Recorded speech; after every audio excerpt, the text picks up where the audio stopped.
Good day everyone, I am from BSA 3B and we are assigned to discuss the Chapter 5 that is Audit Planning. This include understanding the client's business industry, materiality, audit risk, analytical procedures, and planning documentation. To understand these topics, let us hear and listen to my classmates' discussion. We have here audit planning. So audit planning involves developing a general strategy and detailed approach for the expected conduct of the audit. So we have the auditor's main objective in planning the audit to determine the scope of the audit procedures to be performed.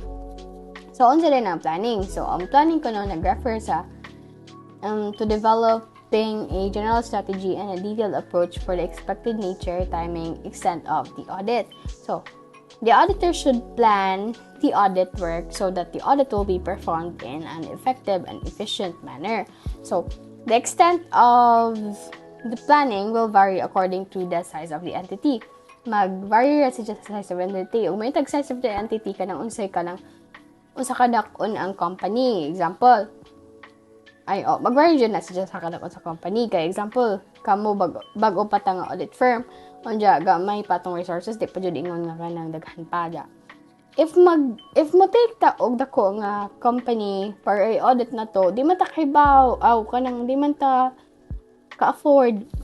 Bali ma-exhaust atong mga resources pag magkuan ta og dako nga company, kay diba daghanag ka ng gasto ka adyo ja, limited pa man atong resources kay gamay pa man kita nga firm, so dapat mag-vary pa ta sa size. Second is the complexity of the audit. Para sa example nato, diba gamay ra ta nga firm ja, kalisdon unsa kalisdon kay pagdagko naman gud nga firm kay daghana naman gud tag i-check i-check. So the third one is the auditor's experience with the entity. For example, ang past client na nato sila, unja past client na nato sila ja, if maadyo ba to ato experience nila nga pagka-auditor na to kaya iko ang audit firm, unja maadyo ba to ang atong or ilang relationship na to nga kanang ning hatag ba sila, ning cooperate ba sila og hatag sa mga sakto nga mga files nga imong kanang kailangan as an auditor. Ang fourth is the knowledge of the business. Kailangan pud ka makahibaw ug unsa pud ang ilang business. Magbag-audit ka ja wala ka kahibaw sa ilang business. So, when do we conduct audit planning? So it says here that it is not a discrete phase. Di ra ko no jud ligi kasara or ngana, but rather a continual and iterative process. Pag may the continual bale, sige kanang continual and self-explanatory and iterative process. So pag may iterative kanang nang i-update kanang audit planning nga bisan og para sa kanang risk-based approach nga we update our risk assessment when we discover new or unusual problems. Ingana ko ng kanang pag-iterative process that often begins shortly after the completion of the previous audit and continues until the completion of the current audit.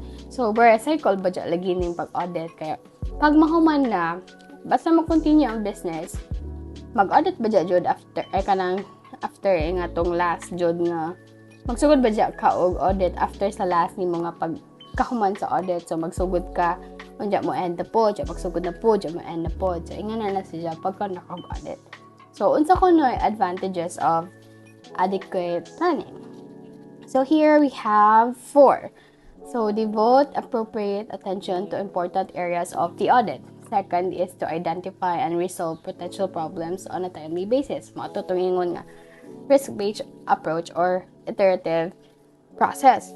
So, third is allows work to be completed expeditiously. So, pag may expeditiously, quickly, diba? Quickly or prompt, efficiently. So, dali ra mahuman basta nakaplano. Basta makaplano ka, dali ra jud mahuman kay masunod man nimo dya. If kintahay na ay kanang mga process or mga unsa may nga na or kanang mga di nimo mahibaw-an nga or kanang wa nimo natugma sa imong plano, pwede man i-change man to nimo imong plano para mas para mo improve, sige develop sa imong plan hantod sa kanang say nga perfect pero kanang ma-follow na jud siya nga sakto. Finally, ensures that the audit is conducted effectively and efficiently. Mao na siya. Under PSA 315 requires the auditor to obtain a sufficient understanding of the entity and its environment, including its internal controls. Such understanding involves obtaining knowledge about the entity's process, industry, regulatory, and other external factors, including financial reporting framework. B. Nature of the entity, including entity selection and application of accounting policies, objectives and strategies, and the related business risks that may result in material misstatement of the financial statements, measurement and review of the entity's performance, and lastly, the internal control. Mao ang mga informations or dapat ma-obtain nga knowledge sa ka-auditor para kanang sufficient inyong understanding sa entity nga na para pud makahimo siya og kanang adequate planning or kanang mas efficient o effective ang inyong pag-audit. Thank you. Understanding the client, to identify and understand events, transactions, and practices that may have a significant effect on the financial statement. Dapat natay knowledge siya atong clients, business, and industry because it is essential if the audit is to be carried out effectively and efficiently. Mas better if the auditor understand the client's operation, the more efficient the examination is likely to be. The auditor is often able to evaluate the reasonableness of the client's estimate and to understand the entity, objective, and strategies and related business risks. The auditor should obtain understanding of the entity measure of performance, as this may create pressure on the entity that may either motivate management to take action and improve the business performance. Source of information. The auditor can obtain knowledge of the business and industry from the number of the sources. This may includes, number 1, review of the prior year working papers. Is to improve the information obtained by the auditor during the audit procedure. They are used by the auditors to review and affirm the finding and conclusion of the audit process. Number 2, tour of the client's facilities. Helpful in obtaining an understanding of the client's operation because the auditors obtain a broader perspective about the company as a whole. Number 3, reading relevant books, periodicals, and other publications. Reading some resources from books and periodicals just like newspaper, magazine, or journal and other publication. Number 4, discuss with people within the outside the entity to assess the risk of material misstatement of the financial statement, whether due to error or fraud, and to design the nature, timing, and existence of the further audit procedures. Lastly, number 5, reading corporate documents and financial report. Read some corporate documents that will serve as a proof of the corporation action and activities, and the financial report are used by a wide variety of the people to evaluate an entity financial position, performance, and change during the financial year. I am Wendelin Elton and I'm going to discuss the uses of information obtained and the additional consideration on new engagement. First, let us discuss the uses of information obtained. An auditor should understand and have a knowledge about the business in order to have a professional judgment. Understanding the business and using this information appropriately assist the auditors in first assessing risk and identifying potential problems is a proactive approach to anticipate challenges and tailor audit procedures to address those risks, ensuring a thorough and effective audit process. Second is planning and performing the audit effectively and efficiently may involve strategic preparation and execution to ensure a thorough and timely examination of financial statements. Planning may involve setting the stage for the audit, while performing the audit efficiently requires a well-executed strategy, effective use of resources, and a focus on timely completion without compromising the quality of the audit. Third is the evaluating audit evidence as well as the reasonableness of clients' representations and estimates. Involves a critical of the relevance, reliability, and sufficiency of the information gathered during the audit. Assessing the reasonableness of clients' representations and estimates ensures that management assertions align with other audit findings and that estimates are based on reasonable assumptions and methodology. And lastly is the providing better service to the clients. This involves delivering a high quality audit while maintaining effective communication and fostering a positive client auditor relationship. So, obtaining an understanding of the client's business is a continuous and cumulative process since the business landscape is dynamic and obtaining an understanding of the client's business is not a one-time event. It's an ongoing process that enables auditors to stay current, adapt to changes, and maintain the effectiveness of the audit over successive periods. The next topic is the additional consideration on new engagement. First-time audit engagement requires more work than a repeat engagement, since first-time engagement demand a more thorough groundwork to ensure a robust audit process and accurate financial statements, while repeat engagement benefit from the continuity of knowledge and established relationships. PSA 510 requires the auditor obtain sufficient appropriate audit evidence that the opening balance do not contain misstatements that materially affect the current year financial statements. For example, a scenario XYZ company's first-time audit engagement. The auditor carefully reviews XYZ company's historical financial records, reconciles accounts balances, and verifies the accuracy of the opening balances. This includes the valuation of assets and completeness of liabilities and the appropriateness of equity balances. The second is the prior period's closing balances have been correctly brought forward to the current period or, when appropriate, have been restated. For example, the auditor examines the last year's financial statements and compares closing balances with the opening balances of the current year. Any adjustments of restatements are thoroughly investigated and documented. This ensures the continuity and accuracy of financial information between periods.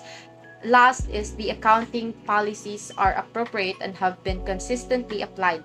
For example, the auditor reviews XYZ company's accounting policies such as revenue recognition or depreciation methods. They assess whether these policies are in line with accounting standards and have been consistently applied. Any changes in accounting policies are disclosed appropriately and the impact on the financial statements is understood and communicated. Next is understanding the entity's internal control systems is crucial for auditors as it helps them assess the risk of material misstatements in financial statements. By gaining insights into how a company's internal control operate, auditors can anticipate potential misstatements and tailor their audit procedures accordingly. This proactive approach allows auditors to focus on areas with higher risk and enhancing the effectiveness and efficiency of the audit process. Lastly is developing an overall audit strategy. After understanding the entity and its internal control, the auditor needs to plan how to carry out the audit effectively and efficiently. This involves deciding how much evidence to gather, which procedures to perform, and when to perform them. The goal is to achieve an effective audit at the lowest possible cost. Consideration of materiality and audit risk helps the auditor to make these decisions. For instance, they may focus more on high-risk areas, decide on the type of test to conduct, and plan when during the audit process to perform these tests. This strategic planning ensures a thorough audit without unnecessary cost. Simply put, a tailored approach in auditing means it's not a one-size-fits-all process. Instead, it's like a focused plan that matches the specific risk and feature of the company. This way, the auditor spends more time in checking things that are likely to have mistakes and doesn't waste time on less important stuff. It's like a smart strategy that makes the audit efficient and effective for each unique business. So next is the materiality. The principle of materiality is first and foremost a financial reporting rather than an auditing concept. Materiality is defined in accounting literature in the following terms. Information is material if its omission or misstatement could influence the economic decision of users taken on the basis of the financial statements. So, materiality is a critical concept in the field of auditing, playing a central role in the planning and execution of an audit. Also, it refers to the significance or importance of an item, transaction, or information in the financial statements. PSA 320 requires the auditor to make a preliminary estimate of materiality for use during the examination. The concept of materiality recognizes that some matters are important for fair presentation of financial statements while other matters are not. So in here, materiality is ultimately determined from the perspective of the users of the financial statements. The goal is to ensure that the financial statements present a true and fair view of the entity's financial position and performance. It also helps them focus on areas of the financial statements that are more likely to contain errors or misstatements that could impact the decision-making of financial statement users. So next is materiality may be viewed as, first, the largest amount of misstatement that the auditor could tolerate in the financial statements, or second, the smallest aggregate that could misstate any one of the financial statements. Importance of materiality in planning and audit. So, in summary, materiality is a cornerstone in the audit planning process, guiding auditors in the efficient allocation of resources, risk assessment, and the overall evaluation of financial statement reliability. It is a dynamic concept that requires auditors to exercise professional judgment based on the specific circumstances of each audit engagement. The purpose of materiality in audit is to ensure that the audit process is meaningful, efficient, and user-oriented. It guides auditors in assessing risk, allocating resources, and communicating effectively, ultimately contributing a integrity and reliability of financial reporting. So, that's it. Uses of materiality. According to PSA 320, materiality should be considered by the auditor first in the planning stage to determine the scope of audit procedures, and the second one is in the implementation phase of the audit to evaluate the effect of misstatements on the financial statements. The following steps may be used as a guide when using materiality levels. Step 1 and Step 2 are performed in planning phase, while Step 3 is performed in the completion phase of the audit. Step 1 is to determine the overall materiality. Financial statement level. The auditor should determine the amount of misstatements that could be material to the financial statements taken as a whole. If a materiality level is set too low, auditor will be wasting his time auditing accounts that are not important. However, if materiality level is set too high, auditor may not be able to detect misstatements that could be material to some readers of the financial statements. When establishing overall materiality at the financial statement level, the auditor should consider that the financial statements are interrelated, that is, a misstatement in one financial statement usually affects the other statements. For this reason, the auditor should consider materiality in terms of the smallest aggregated level of misstatements that could distort any one of the financial statements. For example, if the auditor believes that misstatements aggregating 100,000 pesos would have a material effect on the client's income statement, and that these misstatements would have to aggregate 200,000 pesos to materiality affect the statement of financial position.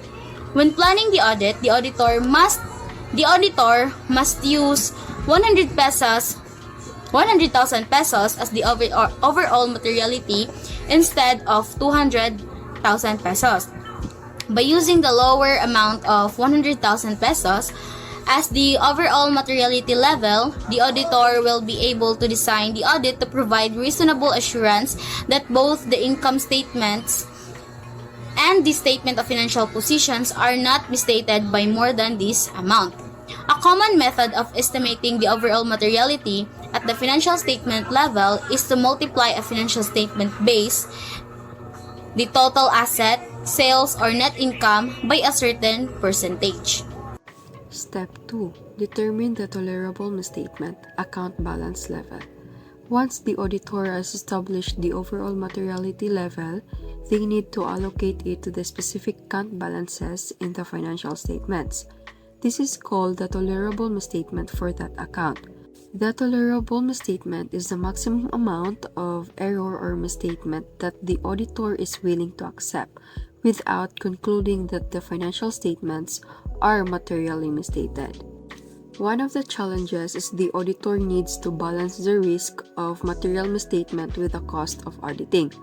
If the auditor allocates too much materiality to an account balance, they need to perform more audit procedures, which can increase the cost of the audit. The tolerable misstatement is an important concept in auditing because it helps the auditor to design appropriate audit procedures.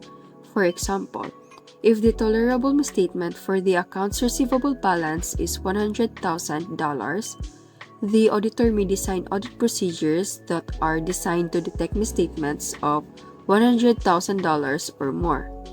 Step 3. Compare the aggregate amount of uncorrected misstatements with the overall materiality. The auditor will then compare the total amount of uncorrected misstatements to the overall materiality. The comparison of the aggregate amount of uncorrected misstatements with the overall materiality is an important step in the auditing process because it helps the auditor to determine whether the financial statements are reliable. If the total amount of uncorrected misstatements is greater than the overall materiality, then the auditor cannot be confident that the financial statements are reliable. There are a few things that the auditor should consider when comparing. First, the auditor should consider the nature of the misstatements. Some misstatements are more serious than others. For example, a misstatement in the cash balance is more serious than a misstatement in the prepaid insurance balance. Second, the auditor should consider the impact of the misstatements on the financial statements as a whole. A small misstatement in a large account balance may not be material, but a small misstatement in a small account balance may be material. Finally, the auditor should consider the qualitative factors that may affect the materiality of a misstatement. For example, a misstatement that is caused by fraud is more serious than a misstatement that is caused by clerical error. To continue the discussion, I am going to discuss about the performance materiality. So performance materiality is the reduced level of materiality which the auditors use both at the financial statement and account balance level. So planning the audit solely based on the materiality guidelines leaves no margin for possible undetected misstatements. When auditing financial statements, it is common for auditors to exercise prudence by setting materiality at an amount lower than the overall materiality. By using a lower level of materiality in the performance of the audit, the risk of the amount of uncorrected and undetected misstatements will not exceed the overall materiality. So the determination of the amount of performance materiality varies depending on factors such as the exercise of professional judgment, the auditor's understanding of the entity updated during the performance of the risk assessment procedures, and the nature and extent of misstatements identified in previous audits and thereby the auditor's expectations in relation to misstatements in the current period. So for better understanding, here is an example. Imagine a company with 100,000 pesos overall materiality. To provide a margin of safety, the audit firm sets the overall materiality level at 20%, which amounts to 20,000 pesos. This lower threshold serves as a guide for the auditors in evaluating the significance of any error discovered during the audit process. Now let's move on to the basis to determine performance materiality. Since audit planning is often performed before year-end, annual financial statements are usually not available. As a result, the auditor uses alternative bases to compute for the preliminary estimate of materiality. There are three, such as the annualized interim financial statements, the prior year financial statements, or the budgeted financial statements of the current year. So adjustments should be made to the preliminary estimates of materiality as the year-end financial statement account balances become available. And that's all about the performance materiality.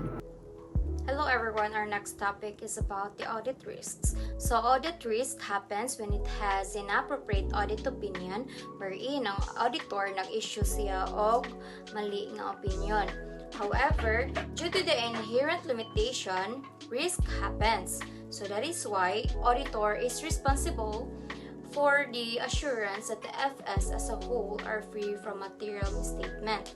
So the auditor's objective is to reduce the risk of an acceptably low level by applying effective audit procedures. So when designing a substantive test, the auditor should consider number 1 is the level of assurance, number 2 is the suitability of the account to material misstatement, and number 3 is the internal control. So these are the three main issues that the auditor should and must consider. So auditors' risk procedures on how to cope up with this problem will be discussed more to the next reporter. As the continuation of the topic of audit risk, the three issues that mentioned are the preliminary basis for the development of audit risk model, which are accordingly the audit inherent risk, control risk, and detection risk. Accordingly, the auditor's judgment about the acceptable level of audit risk is influenced by the type of fund. As the acceptable level of audit risk decreases, the amount of audit evidence needed to support the auditor's opinion increases. Furthermore, these are the information about the three issues of audit risk model. First is the inherent risk, which is the risk for the susceptibility of an account balances for a material misstatement. By nature, it recognizes some account balances that are more susceptible to misstatement than others. For example, cash or accounts that are more susceptible for the complexity of calculations. Moreover, inherent risks have factors that may influence the auditor's assessment. These are the management integrity, management characteristics, operating characteristics, and industrial characteristics. It also has factors that affect the review.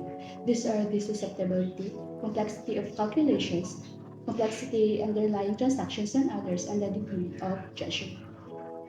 The second risk of audit risk model is the control risk, which is the risk that a material misstatement that could occur in an account balances will not be detected or prevented and corrected in a timely manner. Basically, if the entity's internal control is effective, the risk that the control will fail to prevent or detect a material misstatement decreases.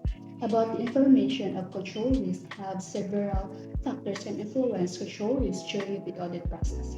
These are the nature of the entity's business, complexity of transactions, changes in internal control systems, competence and integrity of management, and the management override controls.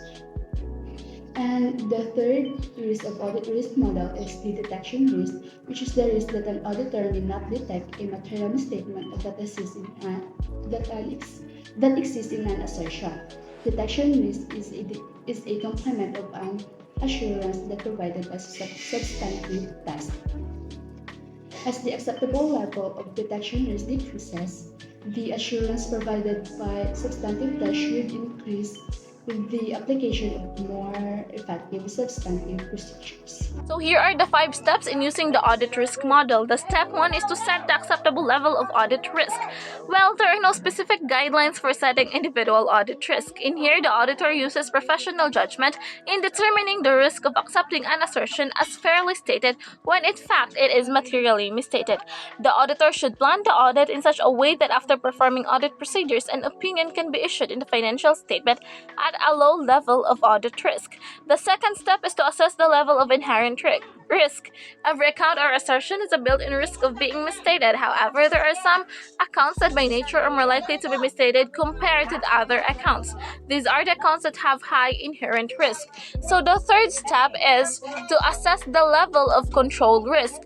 As stated earlier, controlled risk is the risk that client's internal control may not detect or prevent a material misstatement.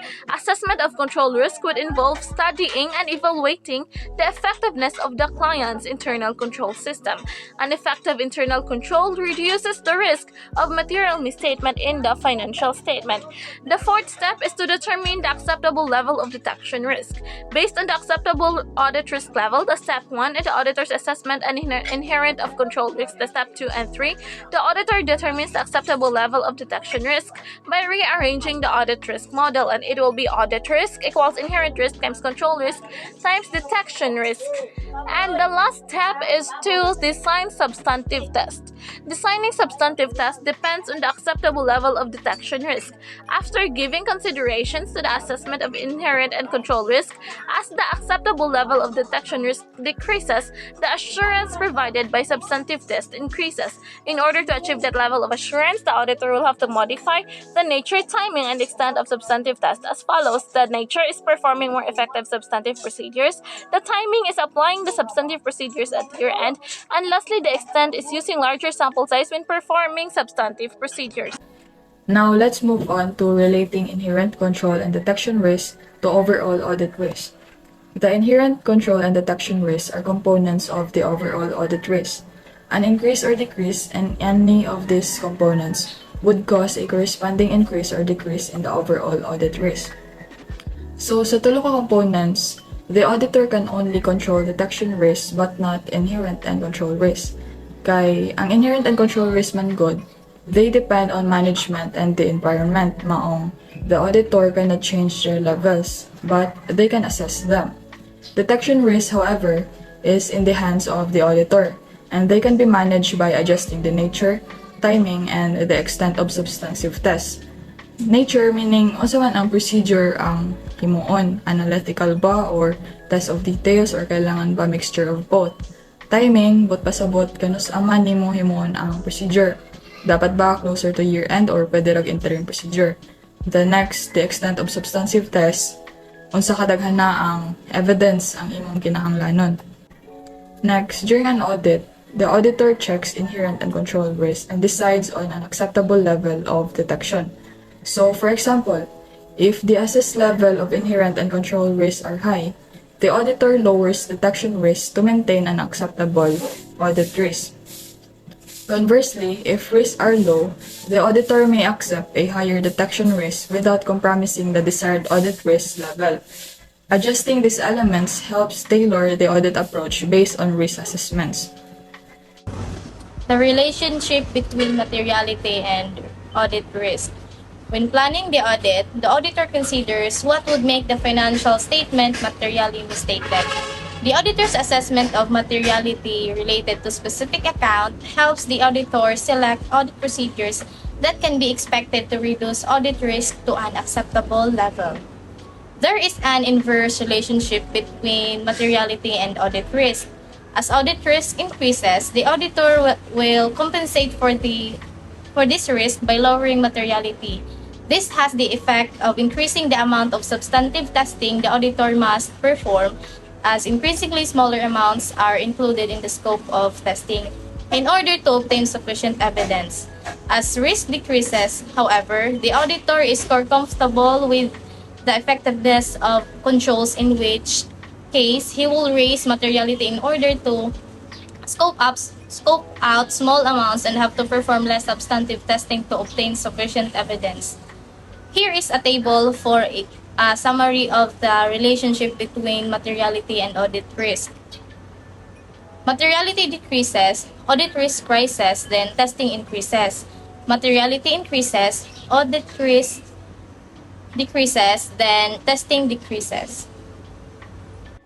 So our next topic is about the risk assessment procedures. So this is a procedures done by the auditors to to obtain an understanding of an entity and its environment, including its internal control, and to assess the risk of material misstatement in the FS.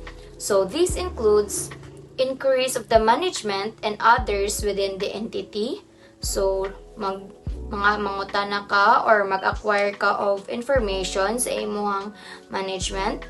Second is the analytical procedures. Third is observation and expectation information being obtained by the procedures that can be used as an evidence by the auditor. So these are the evidence to support assessment of risk of material misstatement. Second is the evidence about the fair presentation of financial statement or the operating effectiveness of internal control, even though such procedures were not specifically planned as substantive tests. So audit assessment procedures, so muna siyang procedures to address the problem of audit risk. So this is all about the audit risk and its procedures to solve or to lessen the audit risk problem. PSA 520, the standard for analytical procedures. Analytical procedures means evaluation of financial information through analysis of plausible relationship among both financial and non-financial data. So when we see analytical procedures, yung tinitingnan natin rito ay yung relationship ng mga bagay-bagay.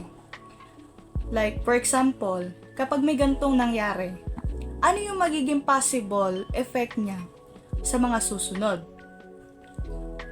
Analytical procedures consist of the analysis of significant trends and ratios.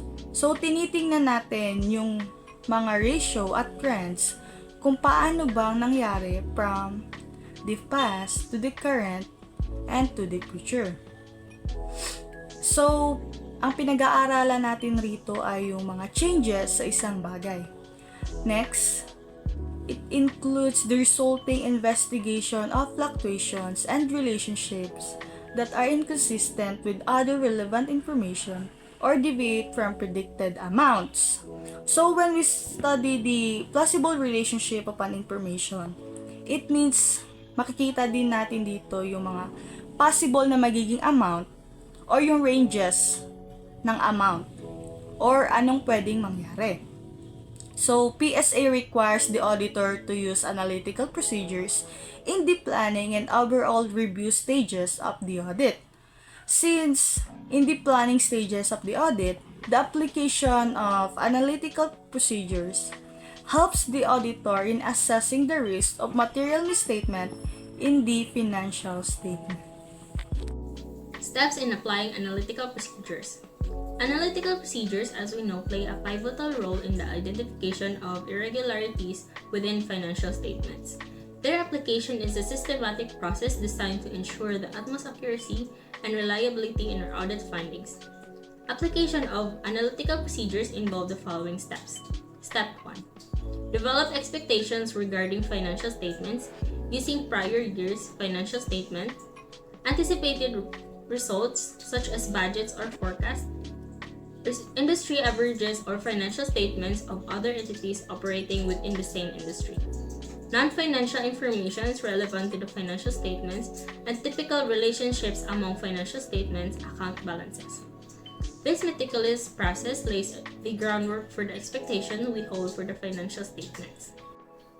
Now moving to step 2. Compare expectations with the financial statements under audit.